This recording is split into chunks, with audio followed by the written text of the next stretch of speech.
And good morning, everybody, and welcome to the Texas Real Estate Show here in Houston, Texas. And we have three guests on this morning who specialize in the Brazoria and Lake Jackson area. Excuse me. But the Texas Real Estate Show is where you come to get more information on the area and some quality real estate agents, and where you come to learn. And the more you learn, the more you know, the more effective you are, and the better real estate agent that you are. So basically, we have three who are considered great agents in the Brazoria and Lake Jackson area. And first of all, we have Megan Wall. If you'd like to give us a wave, Megan, and just tell us a little bit about yourself, if you don't mind. Sure. So I grew up in this area. I know this area. I've been an active agent for 5 years now. And so seen a lot, done a lot, and every transaction is different, and you learn every single one, no matter how long you've been in the business. And what makes you unique? Knowing the area, knowing what's going on in the community, having an awesome support system around you, to be able to help you and guide you and give you some advice whenever you tackle new properties. So, yeah, I know it's very different down in Lake Jackson, especially to what it is in Houston. And the next special guest we have this morning is Marilyn Shockley. If you could give us a wave. Hi. Nice to see you, Marilyn. And just tell us a little bit about yourself. Obviously, you're a very high-producing agent down there. Every year you're winning awards, and you're always telling me how busy you are. Tell us a little bit about yourself. Well, this is my 20th year. So in 20 years, you're going to learn quite a bit, but not everything. So I'm able to help the new agents and old, because they're all different kinds of home sales, land sales, you name it, down in the southern Brazoria County. Now, just tell us real quickly. I know you have a unique way of sort of showing your homes. Can you just tell us about that? Because I think it's absolutely wonderful. Well, one of my unique ways is I live on the San Bernard River. And ever since I've been in the business, I've offered my clients to take them out by boat. Many have only seen it by land, and they're sold once they get in the boat and see the dream house they want. That's absolutely awesome. And Judy James, let's move on to Judy. Judy, give us a wave. Just to make sure you can hear us and everything's, cool this end. Judy, you've been a broker in the area for how many years? Since 2006. Wow. So you've seen the ups, the downs, the middles, the sideways, and everything else. And just tell us, a little bit about yourself. Okay. I retired from Dow Chemical in 2006, and I decided, hey, there's only so many closets to clean. And my sister was in real estate in Houston, and I used to follow her around and enjoyed that. And I thought, that's what I want to do. I want to do something fun with my life, and meet people, stay social, just enjoy the people that I meet and see what I can do to make them happy. Well, how often he heard from me, no disrespect to anybody, but, when I'm as years young as yourself, I'd like to be in a position where I'm selling real estate or still selling real estate. But hey, it's fun. It is fun. Well, that in itself is wonderful. So, ladies, just tell us a little bit, and I don't know who wants to go first. Let's pull on Megan first. Megan, what makes your area unique? Because when I purchased the office down in Lake Jackson from Miss Judy James, I've got to tell you, my attitude was, and Marilyn knows me because she sort of argued with me a little bit. It's different down in Lake Jackson. You've got to realize it's different. It's different. It's different. And I said, being stubborn Steve, no, it's not. It's exactly the same as it is in Houston. We use the same procedures and yada, yada, yada, yada, yada. But it's different. I now, hands up, admittedly, it's very different, which I think brings us to a point that the Texas Real Estate Commission have passed recently, that agents must have a local knowledge of the area. And I think it's so, so important. So Megan calls me up on a regular basis to tell me about PIDs, which I'd like you to go through, Megan. And also, you know, what makes Brazoria different from Houston? Because purchasing a house in Brazoria, I think, is so, so different than what it is in Houston.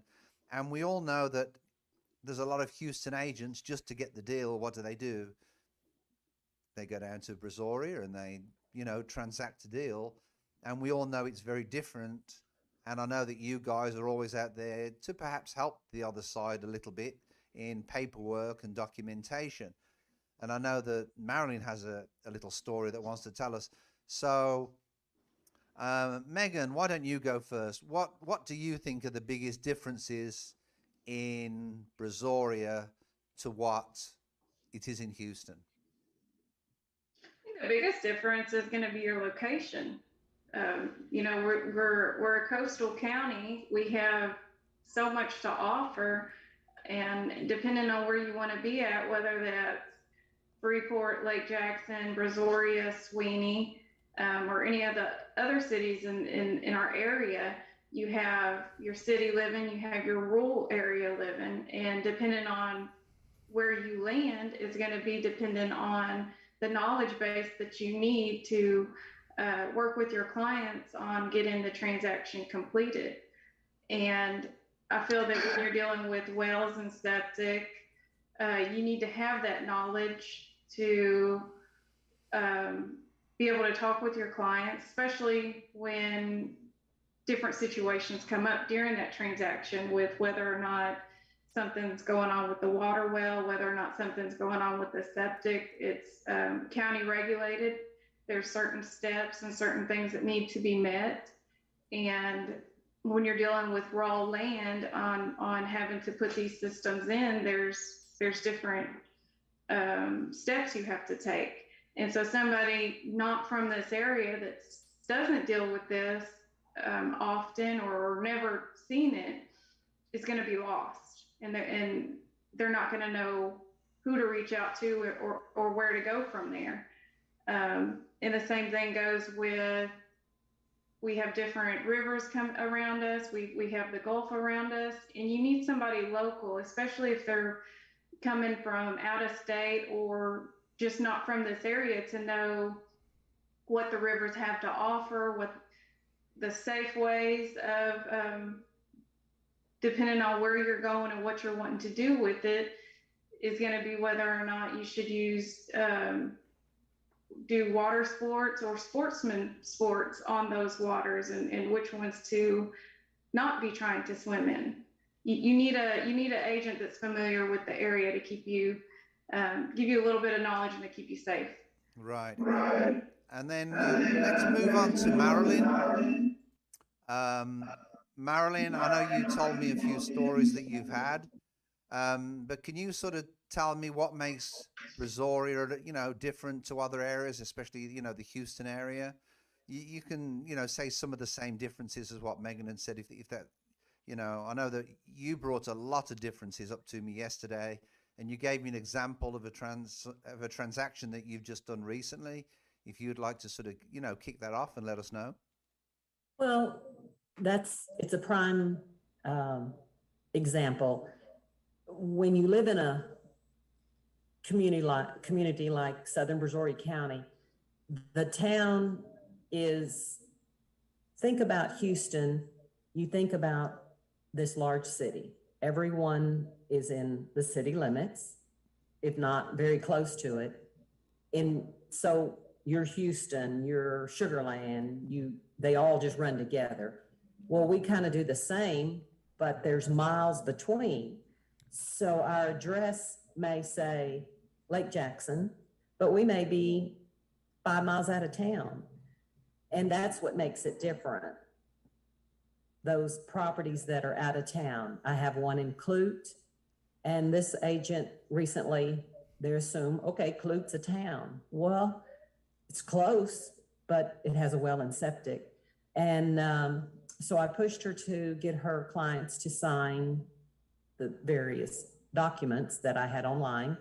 And one was the on-site sewer information. And she asked, do they initial it or what? Well, I went ahead nicely and emailed her and explained the importance of that form. Even though she didn't understand it, her buyers need to. And it was kind of sad she's not able to help them. Right, and that is sad for the industry, because obviously, you know, the knowledge needs to be moved over to the buyers who are buying the house and going to live with this. Right. But I recommended to her, you know, you need to show, if you're new, I was new, there's nothing wrong with being new. We all got to start somewhere. But having a broker, a mentor, someone that can help them. And sometimes, you know, you can get good agents like us down here that will help that agent. They got to learn somehow. So we do little training on new agents as well. Yeah, and that's you and me know that's one of the problems. You know, people normally select an agent because they think that the job is easy to do if it's a family member or whatever, or they know an agent down the street. But really what they should be doing is going out there, finding a local agent, finding an agent that's got a production that's consistent, because the outcome of that is that they're going to be more productive on the sale and be more protected. And that's, you know, really what it is. I mean, I've got a deal at the moment in Houston where, you know, somebody said, oh, I don't need an agent. And I've told him, you need to go and find yourself an agent, whether it be within our brokerage or another brokerage. I would like you to, you know, find an agent who knows the area. Your clients that move into the area, what are they? Are they first-time home buyers? Are they vacation homes? Are they retiree? You know, people that have retired that want to sort of move on. What do you feel is the strongest part of your clientele? I have all kinds, but there's a lot of them that move to the river, you know, to retire or for second homes or to the beach. You know, we have a great beach out there, and, you know, we have a lot of people moving for that. But there's also the people who are working down here. They come down here for a project at Dow or whatever, and they like the area. The people are friendly here for the most part. You know, you're looking at family. They treat you like family. I think that's, again, when you go back to what's different down here, is that people make you feel at home. And, you know, they really act like you're part of the family. After a little while, you know, it's you're part of them, you know, and so everybody knows somebody. So when you're looking around here, it's, you know, you can make yourself at home really quick here because of the people and the nice people that are here.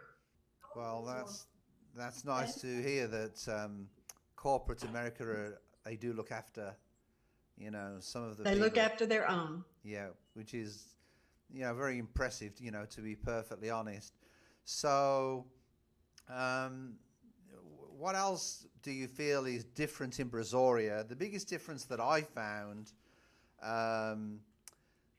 when I first started seeing the contracts come across the table, you know, when I purchased the business from Judy, was that septic obviously can be a very difficult to even understand the septic system. The other one is a lot of the properties, or most of the properties, are well water. Mm-hmm. And the other thing that's different is the insurance that's required in them areas, because you need flood insurance. Also, you know, wind and hail is something that, you know, you need an insurance, correct? You know, correct. Land is at a premium at the moment. And I know there's a lot of Houstonians and people from all over the country. You know, do you feel that's happening? Do you feel that's what they're doing, is soaking up your land at the moment to build new homes? They seem to be. I got a call on some property that I personally own the other day about, hey, is this for sale? And it is not for sale. So, and it never has been for sale. So I don't understand why people are just coming by and just buying vacant lots. But, they're doing that frequently. People are just getting bombarded with folks out of Houston wanting to invest in anything down here. I don't know if they know something, which they may. Well, yourself, that's sort of one of my dreams. I would love to do that in retirement. Yes. Yes. Have, 5 or 6 acres. I've got some old English sheepdogs, and take them down there, let them just run around. Do you? Let them enjoy it. Prices. I mean, what are the prices of acreage going for down there? I know that's difficult because it's very location oriented again. I mean, that's the whole purpose of this video. But what would you say? I mean, I've seen prices of acreage shoot through the roof. Oh, yes. The just a normal acre would be $10,000 or $12,000, but then you've got other property that I personally got for sale. It's not for me, for my client, that is like $25,000 an acre. Right. So, and you're looking at 40 acres. So you're looking at a lot of money, for acreage around here. It seems to be a premium lately. Yeah, I think it is. And that's what's forecast, is that land is at a premium wherever you go, throughout the country at the moment. And more so, in the Brazoria area. I mean, it's been such an education for me, and an honor, I'll be honest with you, to be part of Century 21 Olympian in the, Lake Jackson. Well, we're glad you are. Well, it's nice to hear that, to be perfectly honest, because okay, one of the things that's interesting about the Brazoria area in Houston, we don't really get too much in the way of walk-ins, and as many of you noticed, Marilyn left for a short while. And Marilyn, would you like to tell everybody why you left? You had somebody walk into your office that wants to go see a property, correct? Sure, we did. She couldn't get in the door because we were trying to have a meeting, but I ran and caught her and asked her, "Can I help you?" And she says, she didn't want to impose, but I said, "You're the customer." She asked me, she has some, how it came about. She says, "What is land going in Jones Creek wooded for?" Well, of course I had to say, well, how big is the tract? And she says, well, it's 4 or 5 acres. And I said, okay, that makes a difference. I told her anywhere from 15 to 20,000 an acre. I sold 66 acres recently in our area. The bigger the tract, and it's just a regular ranch land. We listed it at 10,000 an acre because of the size, and it sold for 8,000 an acre. So it's very popular, but for where she has her property, it can easily be 15 to 20,000 an acre. Wow. And I really think it's probably the last time that I knew of a walk-in, was in one of our offices, was probably 2 or 3 weeks ago. We get them not on a regular basis at all. We do. I stay up here, and Megan has got a property. She sold one of the river houses, or listed one, or I don't remember what it was, but a guy just walks in. People want to talk to somebody. They don't, even though everyone thinks everything's on the internet, they want to see a person. And I run back, and I went and got my business card, and I said, hey, if you're going to list it, don't forget me. Yeah. So. And Marilyn, before you go, I just want you to tell us about your annual event that you do, where we have a moving truck, buy or sell or rent with Central Olympian, and you can move for free. Tell us about the event that you do every year, and you're very dominant in telling me that we have to do this event. Tell us about that real quickly. I mean, that's well, we have the moving truck, and it's wrapped. It says, buy or sell with us and use our van for free. So several, not just me, but I push it, especially in our town. And in Angleton. Angleton is the county seat, so it's a big one, a big parade in October. It's the Brazoria County Fair. The parade is probably an hour long, and we load up, put some flags out, open house, for sale, throw candy, throw whatever any agent wants to promote themselves. And we also walk, because you walk along and visually meet people that already know you.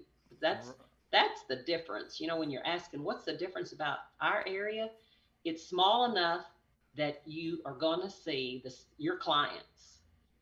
That's really it in a nutshell. You're going to see the people you've sold in your neighborhood. Right. And tell us a Period. little, and one of the things we was talking about earlier on, and I just want to sort of go over that so it's clear. Tell us a little bit, because your family actually have a history within the septic system. They own a septic system company. Can you just go over how that affects the sale? Yes, it can. Buying a vacant land is one thing. As I mentioned, the county has a regulation, or starts with a guideline is the actual word, of 1 acre. You need the 1 acre of land to have a well and septic system installed, because there's a distance, one away from one and the other. The big thing, what makes us different here, are the existing properties.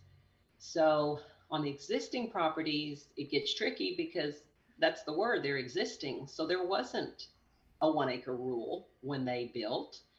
And it really didn't start happening until the last 30 years probably, but there's still homes that have been around. And so their system, when the time comes to replace, they don't have enough land, or it has to be a different kind of system. So that's when you call a septic person, and they guide you through the process. And the very first process is they determine, is it operational or is it failing? So when it's failing, they give them the buyer name of it's an engineer. They come out, it's a design specialist, to see if a septic will fit on their property. It's very technical. And from that design, which that person has to pay for, and that design goes with them, and they can choose any septic company to put it in if they want to shop prices. So it's very technical, and it's very unique to each individual property you're selling. And from start to finish, what would the timeline be? Because obviously that affects the contract. I mean, if there's no... And the other thing is weather conditions. It's dry this year, but when it's a rainy year, it could take months, because they can't install it. You're digging a big hole with a 1,000-gallon container in the ground. Last year was a rainy year for my family, so they just had to keep putting off people, and not just them, any of them. So it gets hard. People at the beach, you can only imagine, they have to, some of those areas have to have a septic system too, and you've got that beach sand. So it's just very tricky business. But if all the stars lined up, you could get it done within a month's time, on a normal closing. Right. And that's the thing that I think is for myself, as basically a Houston agent, looking at the business model, the business model in Brazoria, I feel you've got septics, you've got water wells, and then you've got insurance requirements that are so different to the Houston area. Right. And that's why I really do think it's so important to get yourself an agent that's very familiar with that area, because really the buying process is so different, and the contracts are so different. You know, it's so different, and you know so you can't just go out there and purchase a lot and then think, well, I'm going to put a septic on this system. It's completely different to that, correct? Well, if an out of town agent sells one of these lots and knows nothing about the rules, and there are out of town buyers. I mean, we're getting calls from out of state. Wow, this is a cheap lot. And if an agent doesn't know anything about regulations, they just sell it to them, and then they're stuck. They come down after the purchase and try to figure it out. So that's the problem with not knowing your area or a conscience. If you don't know these things, you know, but the agents don't know these things, so they don't feel like they've done anything wrong. Right. But if you get a hold of one that knows something, I've had to lose sales because you can't do anything with it. So just come and park your camper. So sometimes, rather than buy a lot, somebody might have to buy 2 acres or 3 acres, so their septic system's not just one, or find one that's an acre or more, and then you virtually don't have a problem. Right. Okay. All right. Well, anyway, I guess is your walking client still there? Oh no, she was leaving. She felt bad for interrupting, but I run and caught her and said, "Hey, wait a minute," and make sure she had my card. Well, it's very rare to get a walking client. Not here. But not it's in not here at all. Absolutely. Mm-hmm. That's pretty interesting. And Judy, what experiences have you had over the years that you've been in real estate in regarding to septics and well water systems and such like? I think my experience is similar to Marilyn's. You know, we've had such a learning curve on it, and you know, rules are in place to help us. It's good to have a good mentor. I know when I first started work in Century 21 down here, you know, Marilyn was a big help. Donna Pizer was a big help. You know, all of these people that were in place and had done it for years, you know, helped me get through the process. So yes, you know, the septic system is the biggest problem, you know, understanding which boxes to click on, you know, whatever, and to sign and to explain it, to be able to explain to your client, because it is a little bit complicated. So, right, you know, you have to understand that. And then the other thing I'm going to a question I'm going to ask Judy actually really quick is, Judy, what advice would you give to a new agent in the Brazoria area? Is to get a good mentor, someone who is knowledgeable, and stick with them. Ask them questions. You may bug them to death, but hey, keep asking the questions, because that's the only way you're going to learn. And don't assume that you know everything, because you don't. Everything is new. Today may be one situation, tomorrow may be another. I learn from Marilyn every day. You know, I learn from Megan every day. You know, it's my coworkers that help me out. You know, I think I know something, but then a new rule comes along. So you have to keep up and read, you know, understand some of the new rules that come down.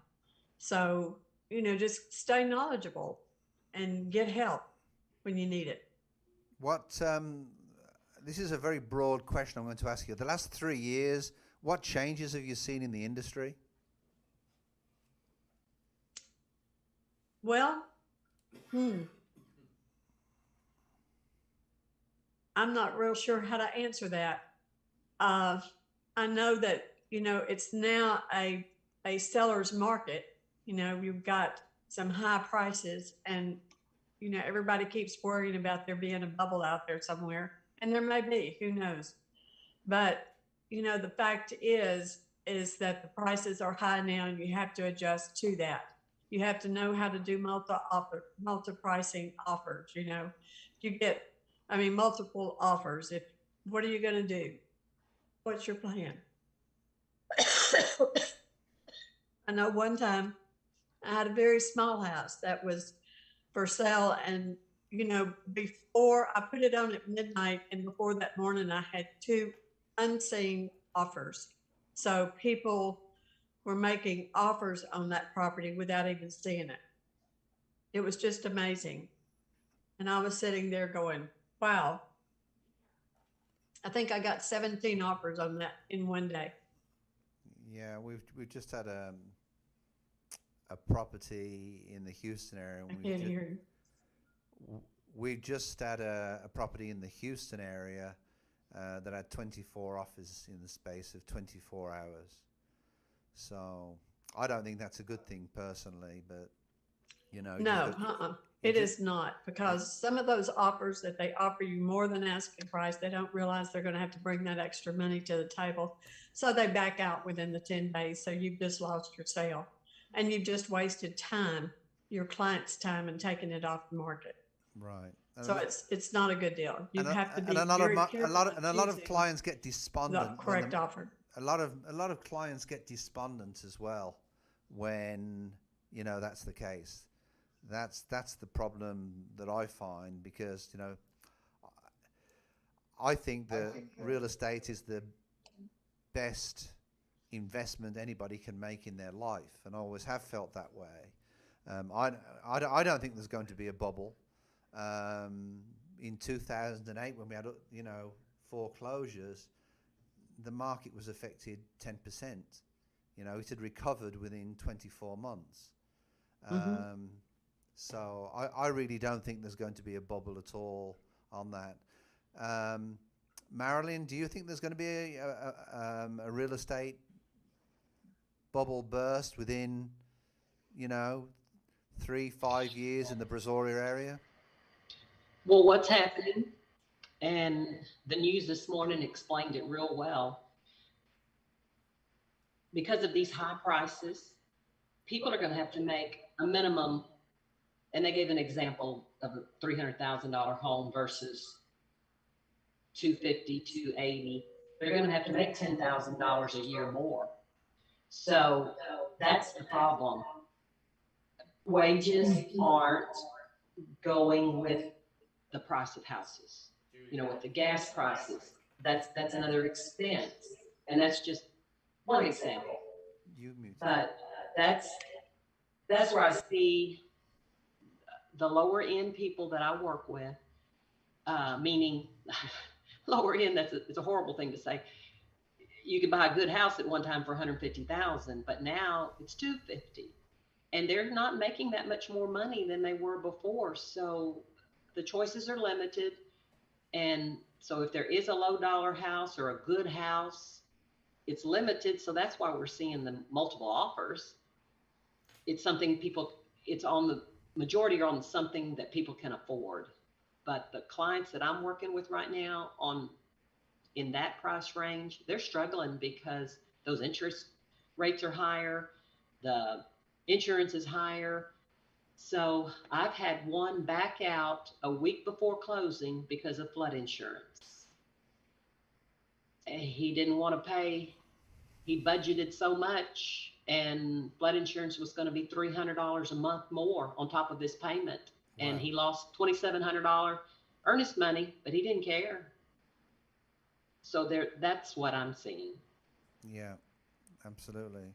And Megan, if we could sort of move on to you, how do you feel the market's going to be the next 3 to 5 years in the Brazoria area? It's going to have to stable out, because we can't keep going raising the price like we are right now. It's almost like because inventory is so low, instead of going off of the value of the house or what it should be or the comps that are going on, people just kind of want to pick that price, stick it on there, because inventory is so low. So somebody's going to get it, whether they have to bring that extra cash to the table if it doesn't appraise. So in 3 to 5 years, if we climb the way we have over the last 2 years, you're not going to be seeing first time home buyers. They're not going to have that extra down payment. So I feel the market is going to stable up eventually. It's going to take a little bit more time, and we're going to need more inventory out there to level our prices back off. Because as long as the inventory stays low, people are willing to pay more than what we would have 2 years ago. Do you feel new home builders, because of what you've just said, where new home builders will move into the area thinking that they can take advantage of that area? I don't see it happening the way it was 2 years ago. 2 years ago, we had more lots available. Like right now, I had a lot listed in Columbia Lakes, and I had multiple offers from investors that were wanting to build. Um, the issue is yes, we do have home builders wanting to come in here and build, but there's such a shortage. There's a supply shortage. There's a land shortage. Um, you can't make new land. What's there is there, and we're not going to be creating more. So we need that supply for a new home builder to come in here. And also, it's going to depend on the city that you're choosing. If your city does not have the capability for their sewage or for their water to supply a new home builder, you're not going to get them in. I know Lake Jackson and Angleton and West Columbia have had some already come in over the last few years that they've been working with to bring in some new neighborhoods. I believe West Columbia is doing a 40-acre tract, and they're going to be doing some new home builds. And hopefully, if we do get a builder, they come in at reasonably priced homes so that your average person can come in and get one. Megan, did you recently buy land and build your own home? No, I didn't. We did purchase another home to use for rental purposes, but I have not built a home from scratch. Okay. Are the rules different in the various areas? I mean, is there much bureaucracy with the whole thing, or would you say it's a relatively easy process to go through? I think it depends on the city. Whatever city you're in is the hoops you're going to jump through, and whether or not you're going to run into too many issues. Right. I just wondered how. I mean, I was really just concerned about. So really, how much experience you need to get yourself into that position. I would have thought you would have needed just a little bit of experience if you had the opinion of building a home in that area and be very familiar with the rules and regs. You definitely need to do your due diligence, and depending on if you're building the home for your primary residence or you're building that home for another source of income that you're going to rent out, or whatever you're going to do with it, is going to depend on what permits you need to pull, and what's required and what work you can do yourself versus what you have to pay somebody to do. So there's definitely, you need to do your own due diligence and talk with your city officials, depending on where you're coming in from. But whether or not you're in a city or in a county, when you're talking about structural, you still have to go to the county to have their requirements and their permits met. And I can say that when you're building a home around here, FEMA has a certain height that your foundation has to be at, with us being in flood zones. And then the county is adding 2 feet to that. So you definitely need to know who to talk to and who to reach out to get this done correctly. Right. So beware, buyer beware. All right, ladies. Well, it's time to wrap up. I want to thank you for sort of dealing with some of the technical difficulties that we've had this morning. I want to thank you, wish you well in your future closings for this year. I know Marilyn's got a busy summer, Judy's got a busy summer, and also Megan has a busy summer. I want to thank you both for your participation in the Texas Real Estate Show, and please don't hesitate to reach out to us if you need anything at all. Thank you so much for attending the recording this morning. Thanks a lot. We appreciate your help. Peace. Good luck.